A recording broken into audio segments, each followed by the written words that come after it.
As a life coach for almost 2 decades, I have a core belief that everyone is creative, resourceful, and whole, and so they don't need to be fixed.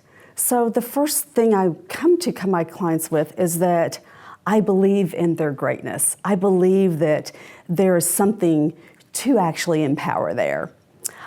So when a client comes to me and want to work together, the first thing I do is some deep listening. I really want to understand what is it they need to be empowered, like what is really holding them back.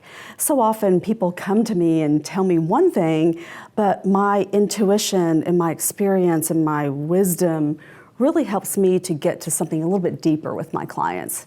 So I start off by that deep listening and curiosity and getting to know them.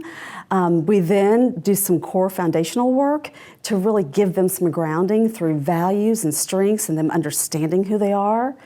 From there, we move on to, I give them lots of tools and perspectives, and my job is to meet them where they are and to bring them along. I love coaching people because I get to see them kind of come out and be their best selves in sort of this evolution of them really rediscovering that for themselves. It's just absolutely a beautiful thing to do.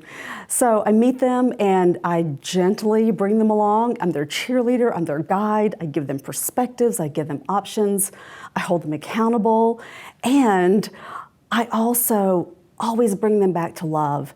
So I'm also instilling a lot of trust and believability, and that's another piece of the empowerment is believability. It's that I believe in them so much and I hold them up, which allows them to actually start to believe that as well.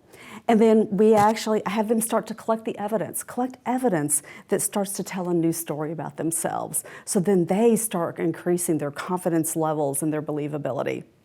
I have a quick example of a client that I was actually hired by an accounting firm in Louisville, Kentucky to work with their CPAs to learn how to not burn out, to teach them life balance, to make sure that they had longevity in their business.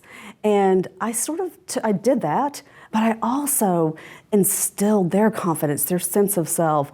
We really looked at the direction and where they were going, and I gave them leadership skills and leadership tools. So not only did they learn to have balance and have some sustainability in what they were doing, they started to see the better version of themselves and something they could look forward to and create. And then finally, I'll say another way of empowerment is I really help someone discover their voice. By them learning with their voices, not only are that they have a new language to use and they can use their voice for good in the world until others can see them shine.